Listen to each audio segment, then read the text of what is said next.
What's up, geeks and gamers? My name is Drementfh, and welcome to Thorium Gaming. And we're back with Nightly Valor, our attempts to bring the light of the Lady of the Lake to the entirety of the old world. So in the last episode, we went down and had a big fight with Chaos. Unfortunately, Lord Eddie fell in battle, and it was not great. We lost a lot of troops. Did some damage to the Chaos Hordes, but Lord Yogi was forced to retreat, and our plan to abandon our colonies down here is pretty much going to have to go through.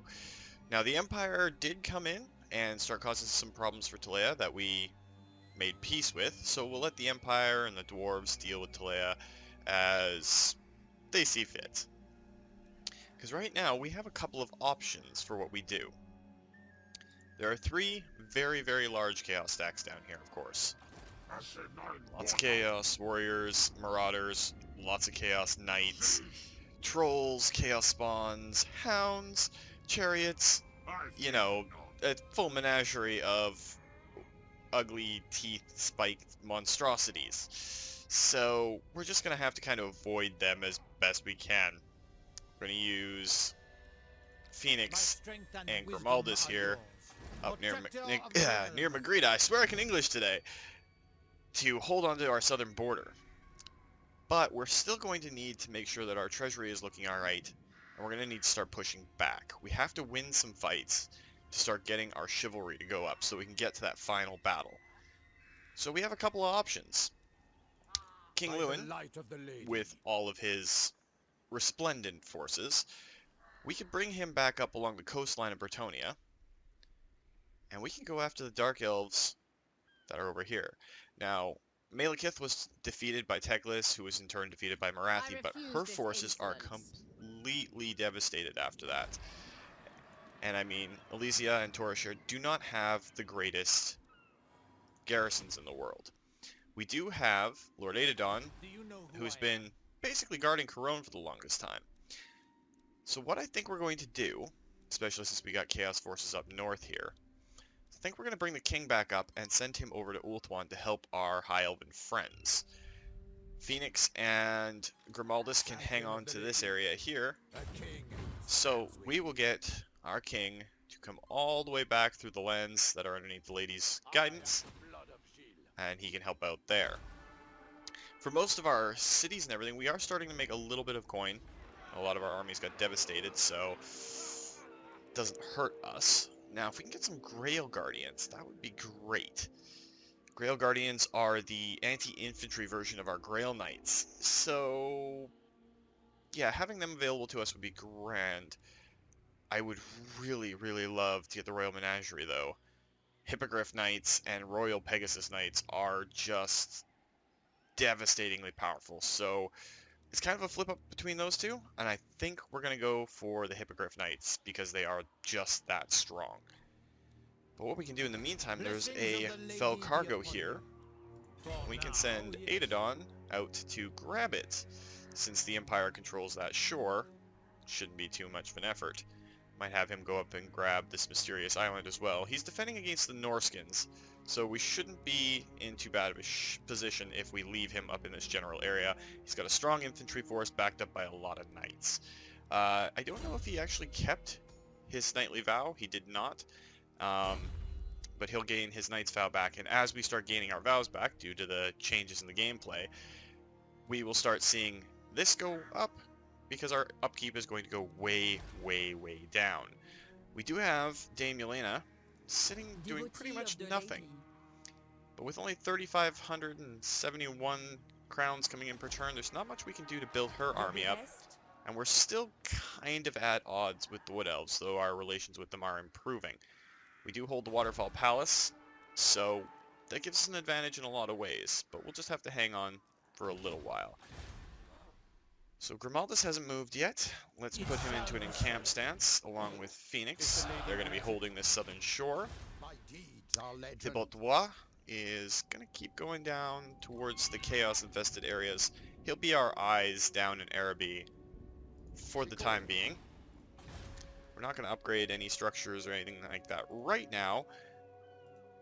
And we're going to let our lords do their thing. It's going to be especially important that the king gets up here as quickly as possible, so that we can kind of invade Ulthuan. Normally, mortals are not allowed in the land of the High Elves, but we're going to have to do it just for our own sake.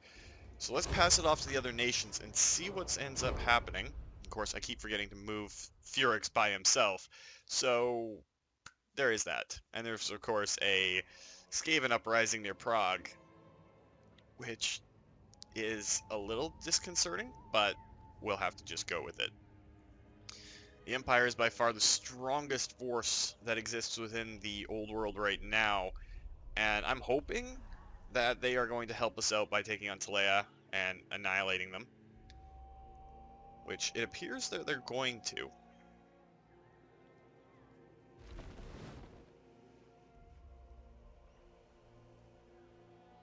It's nice to see their forces move in.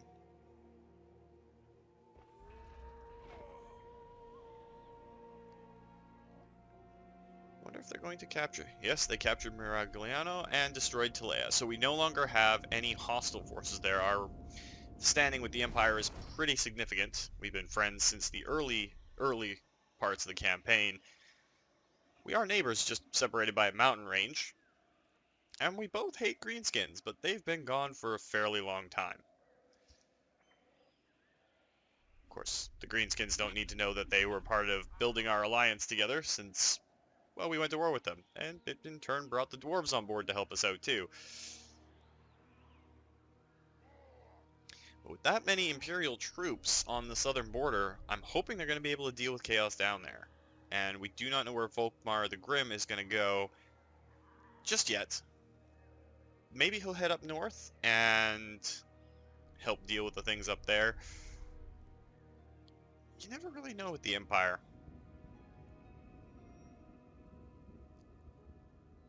The fact that they've taken out Sartosa, Lucini, all of those places, and it looks like they're going down to fight chaos.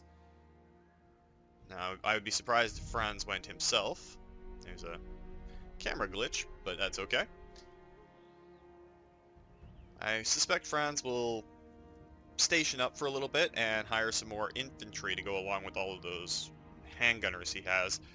He has a ton of handgunners. Be nice to see. But we don't know for sure what they're going to do on that front.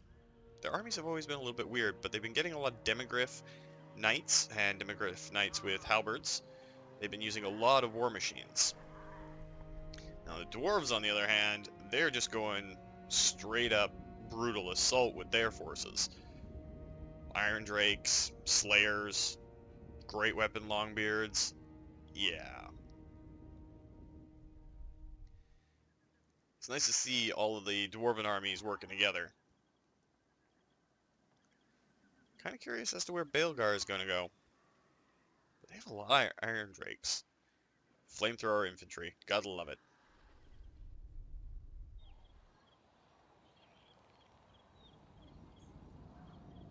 I love the little tiny ironclads that they get for their heroes.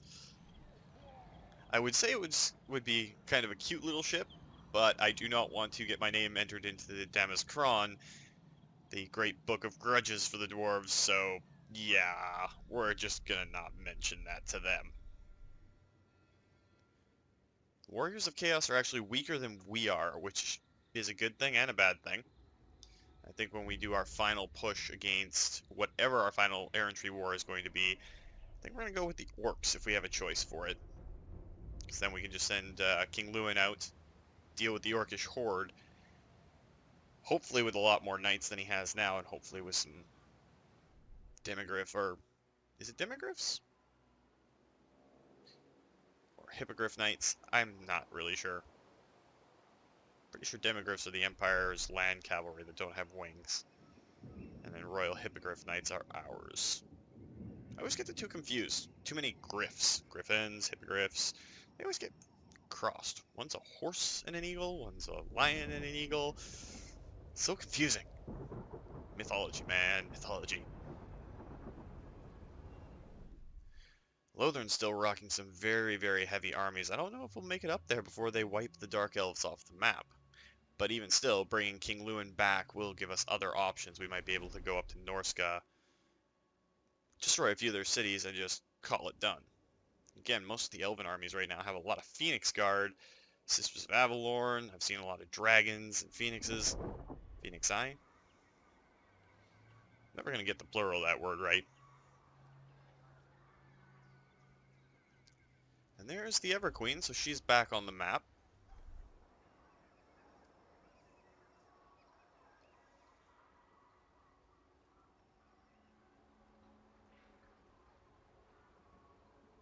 Though she's not moving, which is a little worrying. Krokgar still taking his massive troop army, by which I mean he's got 3 massive troops and dinosaurs riding dinosaurs.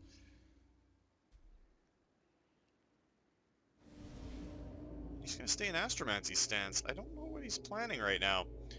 No, he was going after Lamia a little while ago, and some other places.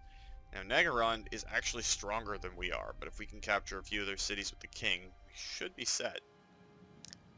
Marathi's going to retreat.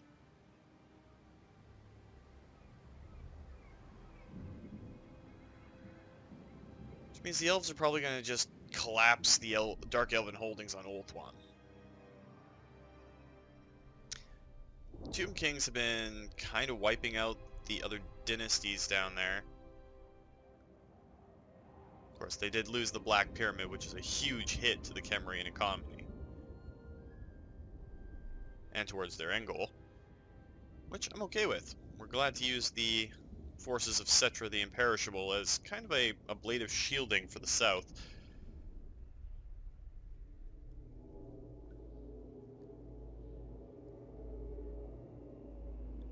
I am not going to try to pronounce some of these Tomb King names. Looks like they're going to go after Krokgar, and they're probably going to win. Because that's a lot of skeletons. If Krokgar wins this, I will honestly be amazed. Because that's Khalida herself, and she is one tough lady. He's going to retreat, which means they're not actually going to fight him down. I don't know if they can extend far enough to actually fight him. Or if that's going to spread their forces too thin so that Krokgar can actually fight one of the armies individually.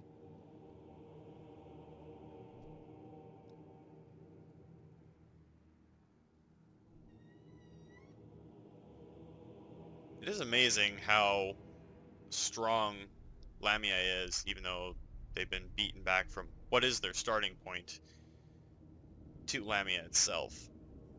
Started the Lamian Sisterhood for vampires. Silver Peak, I believe, is in the World's Edge Mountains. It's a hidden vampire conclave.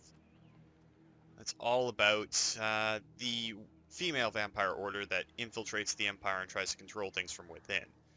Each one of the bloodlines for the vampires does something pretty unique. I mean, the von Karsteins are your typical Transylvanian counts. They rule over Sylvania, kind of like iron-clad gauntlets holding it in their fist.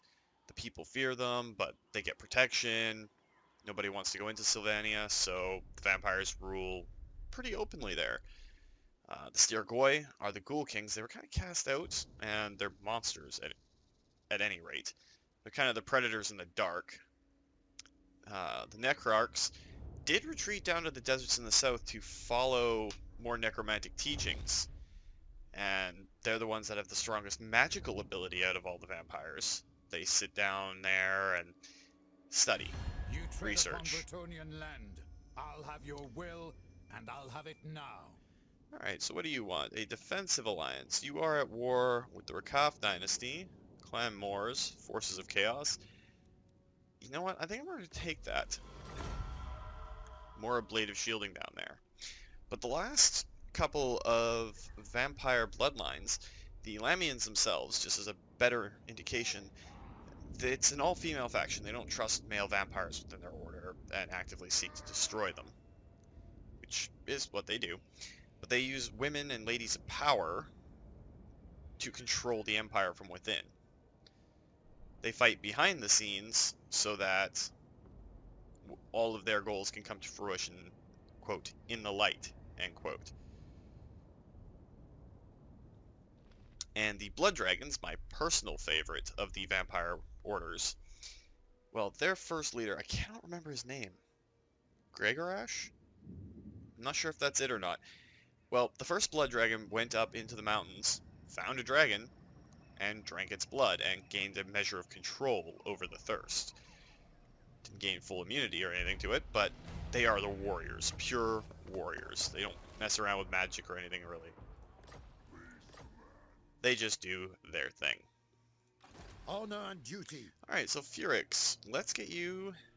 So we know that Volksgrad has fallen to chaos. Victory. See if we can spot any of the armies up here.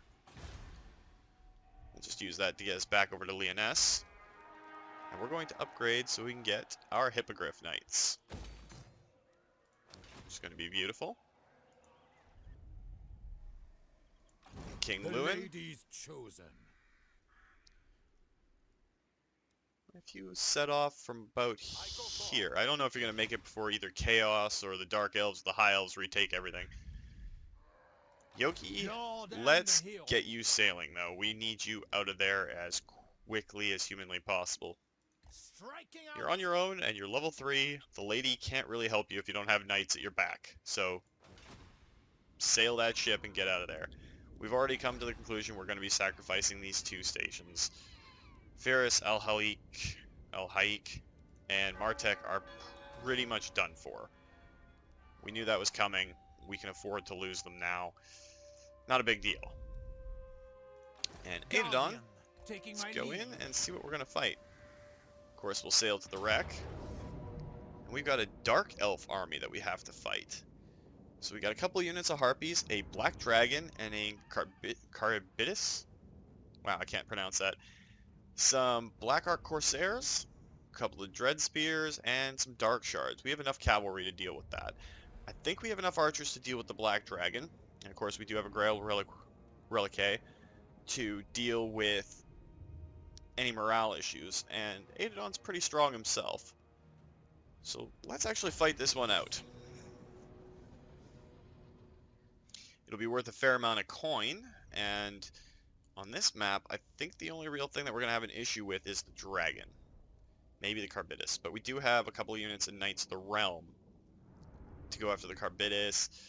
Everything else that we've got is pretty much anti-infantry, so not too worried. This must have been a former Elven island. There's Urian's little symbol there. Alright, so we know that they've got their flyers in the center, their Black Orc Corsairs are on our left flank, their right. We fight for Britonia. So we'll take our Grail Pilgrims, set them in the center, put the relic behind them. Shields, aye.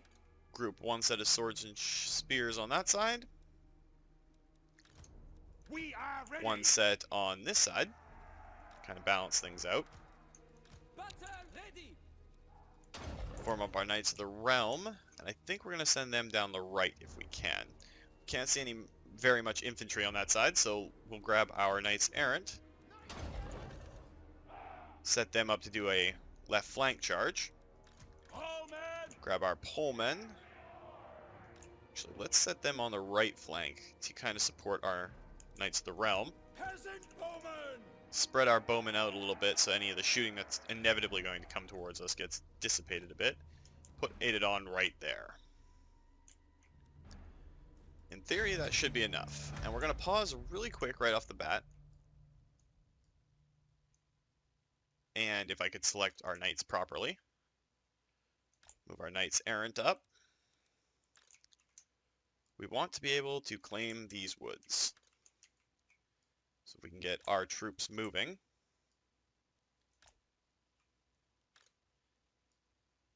Get them up in pretty much that formation. We'll get our Knights of the Realm over here. Get the Grail Relic on this side. Adodon in the center.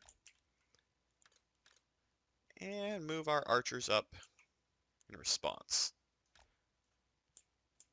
Should be everything.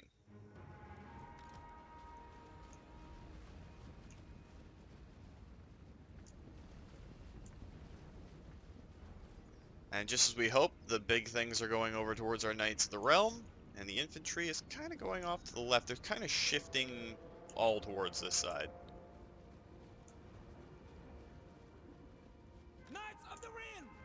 Well, Knights of the Realm, go get that Carbitus.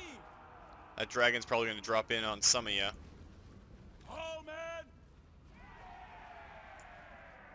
Perhaps not. Let's pause real quick again. Let's take 2 units of Knights Errant. I said 2 units of Knights Errant. Get them really up on the flanks. We're not going to lose the impetuousness of the charge this time. We're going to charge right in, be a little bit brash, a little bit bold, but hopefully be able to deal with this. And our archers are that group, and we're going to get them to not the harpies, we want them to shoot the black dragon.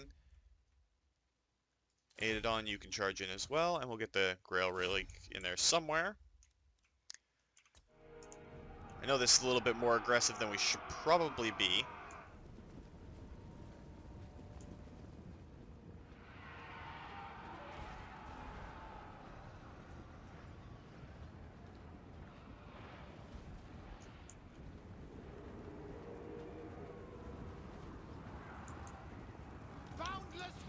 Aidon does have a health potion, so that'll help us out a bit. Move our Knights Errant around behind. They might be able to charge those archers. If we can take away all their shooting ability,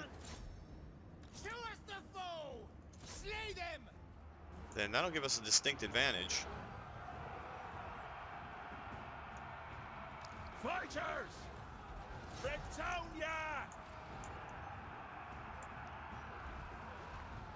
Kind of winning across the board here.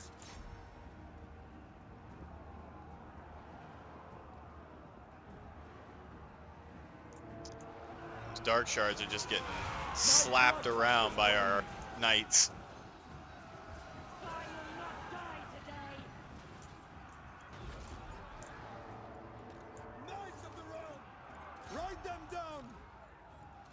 One unit of our knights is taking some pretty heavy hits, but that's alright. Kind of lost sight of that black dragon. It's back over here chewing on our archers, but that's okay. If it's not in the fight, we're fine.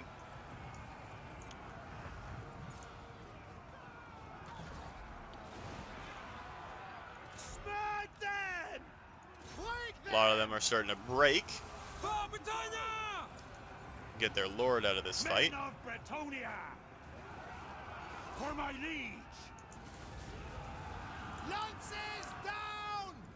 Aided on, you can charge back down there and help our archers out.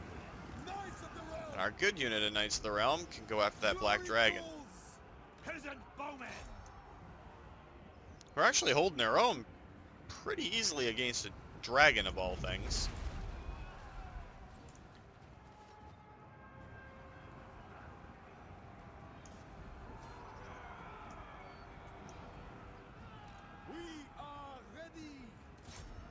Pretty much wiped out everything else. Their Dreadlord is definitely losing.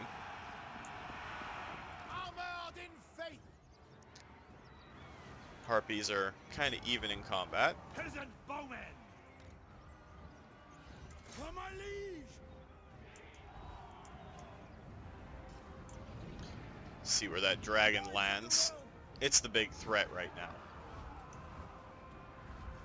Shields high. It's probably going to land in this big pile. So let's get everything to collapse onto the dragon. Their Dreadlord's probably going to run here pretty quick. And the dragon's getting just swarmed by all of our guys.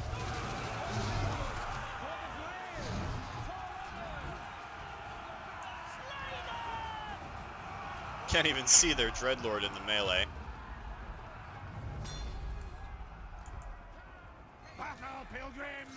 Well, we've won that one, so we don't really need to stick around too long and watch it all. For 239 men, which is still a pretty significant loss, we almost lost the Grail Relic. We managed to take out a lot, and they're left with 76, though that army is going to fall after the battle is over. I don't think they get to retreat and reform from these. And we will execute the captives. Very well, I go. Alright, so Aidodon gained the warrior trait, chivalry, melee attack, and weapon strength. And sunken booty, we got a berserker sword and lost cargo, 30 growth in all provinces and plus 10 income for all buildings. Definitely could use that. Now Aidodon, did you have a weapon before? You had the worm lance. Phoenix had the ogre blade, Grimalis had the sword of battle.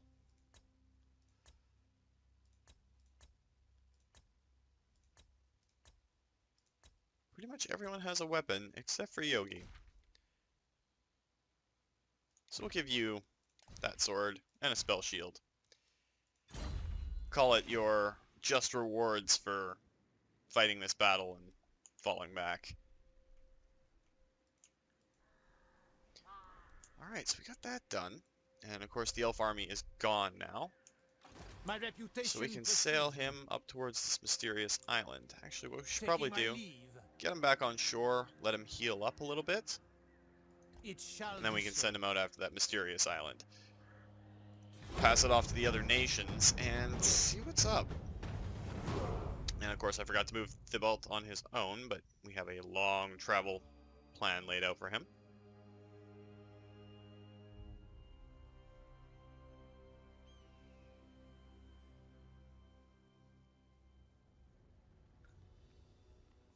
Now we'll get to watch the Empire move all of its massive amounts of forces. There's some Reichsguard in that army.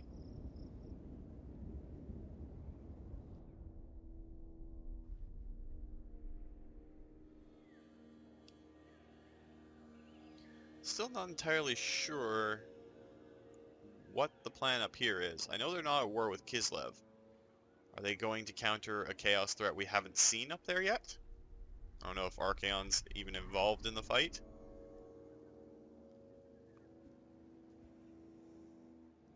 But we'll definitely see. I mean, Balthazar Geld has a lot of rockets with him. Lots of cavalry, too. Heavy cavalry. It does look like they're positioning some armies to head up north, so we'll see where they're headed.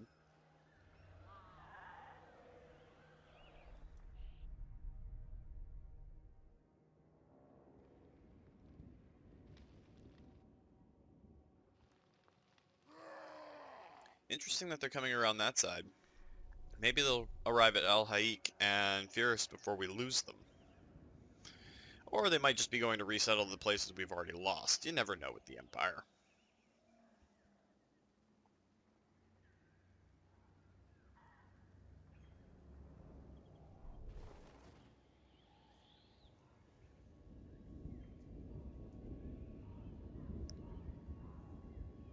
Now we'll have to see whether the heroes are going to actually do anything, because they've just been kind of wandering around, not doing a whole lot.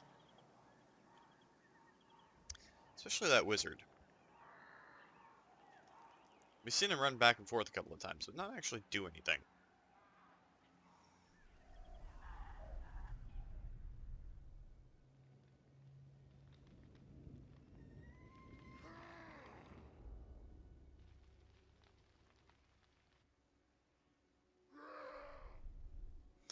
If they actually attack Fierce before it gets completely slaughtered, we might have a chance to see a three-way fight.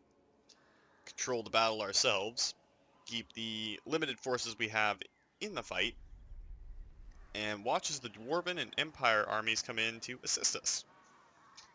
Be kind of cool. I don't really like relying on our allies that much, but if they're there, might as well use them.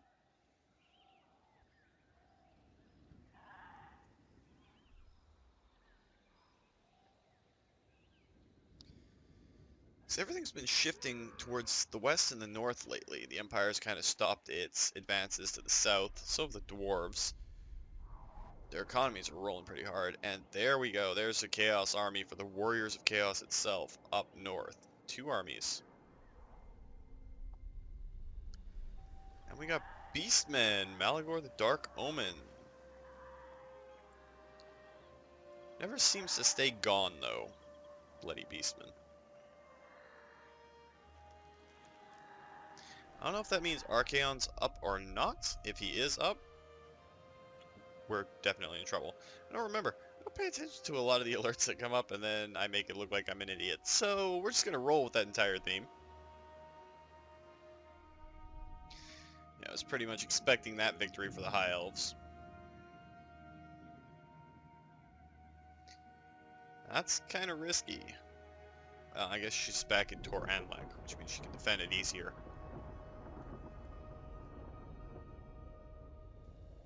But you never know. We may have to go up and raid Norska or something like that just to get some cash flowing in, get our vows. That's the word I'm looking for. My brain kind of stalled there for a second. Get our vows back in place so we can start making some real money again. It does really, really suck and hurt us that we lost all of our vows, but that was the update to the game. So instead of being a talent, it became its own unique mechanic for Bretonnia. I'm okay with that, and anytime you start a new game for Bretonnia now, it's really, really, really awesome. Let's see what our buddy Krogar is going to do down in the south.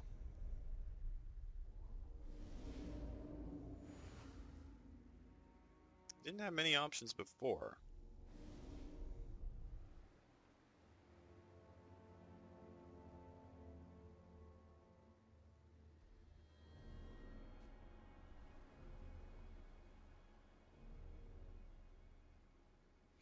Is he actually going to bring some reinforcements up and do something? Or is he just going to sit back and wander around? Because with all those forces, especially these big boys right here, Ancient Stegodon, Engine of the Gods, he could definitely take on the Lamian armies, the Court of Liberus. Could wipe them out and take Lamia itself.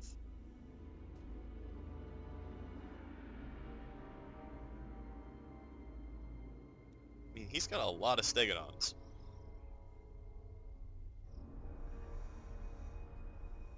You got a Hag Ring. Wonder what she's gonna do. Do the Dark Elves even have any forces on Ulthuan anymore? I think Marathi was the last.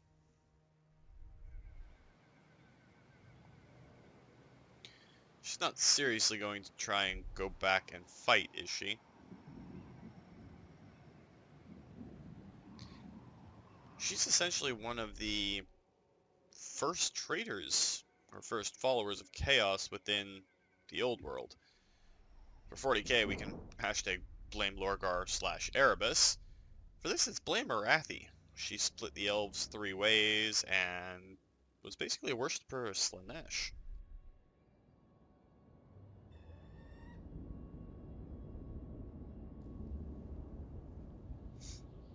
That's why her weapon, her special weapon, I guess, causes chaos corruption wherever she goes, and her faction traits when she's on her own is all about adding chaos corruption to the territories. Downside is you get a lot of territories with chaos corruption and chaos rebellions. The good side is you get a lot of experience for your generals by fighting those battles. It's not technically a downside if you're playing as Marathi. They're still really trying to push Krogar. They got him surrounded this time. I don't know if he's going to be able to get out of this.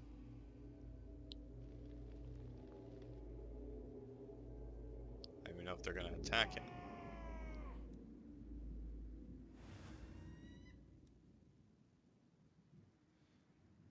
I guess they just went for Manrak. That undead army on the southeastern side there is left there. You will. No, we're not going to sign a non-aggression pact with you. That one army right there doesn't get out in time. I think Krogar can take it with what he's got.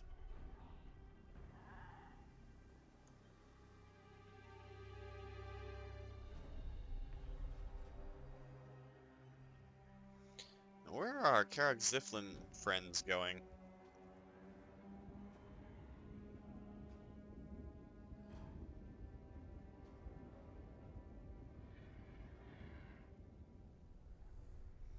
Pavel of the Ice. Oh, a Kislevite general that we have not seen move before. I really wish they'd give them their own skins, themes. Really love to sing the Winged Hussars, but I very much doubt that we'll see that. For all intents and purposes, they are an Empire faction, even though culturally they're entirely different.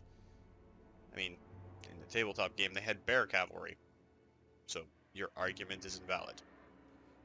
I'm not joking, they actually had bear cavalry. It's great. Are we going to see Al-Haik and other things fall, or what are we going to see here?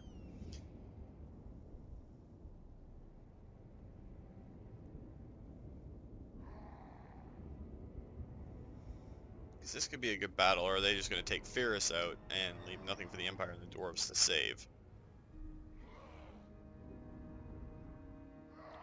They lifted the siege on Al-Haik. That's different.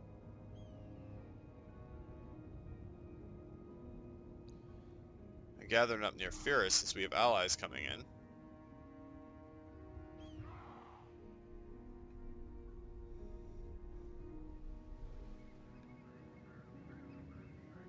And the Shrine of Cain is down. Oh, the Servants of Chaos are definitely going for the Elven Isle.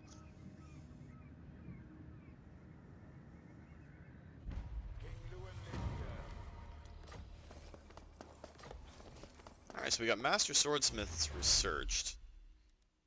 If we get one more research aided on, we'll level up and gain his first vow back. Here, so let's get you to assault units over here. True Knight of Bretonia. Well done, and you gained a point for that. Your vow. Oh, we didn't even select a vow.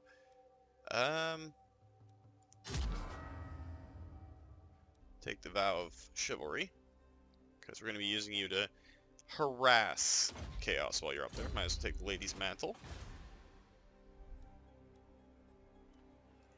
Protector of the realm. Aided on, we'll get you to get back towards Corone, because we're going to need you to heal yourself up a little bit. I don't think King Lewin's around the turn yet. The light of the lady. Lady Di, however, can start finishing off Comment of Cassandora. While the king himself moves the army back up.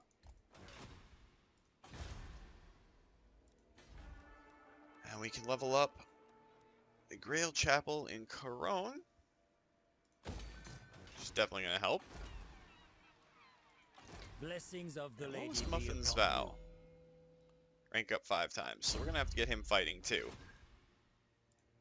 Down in the coastal waters, My strength and wisdom are yours. Yogi, you can keep I go thither. booking it towards Magrita. And over on the ocean, Noble They son built of the wall. Bretonia. Do victory. you can come in over here and start assaulting these guys. But we're going to shorten it up a little bit for this week, guys. And we'll do an extended one next week, I believe. So if you enjoyed the video, please consider hitting that like button.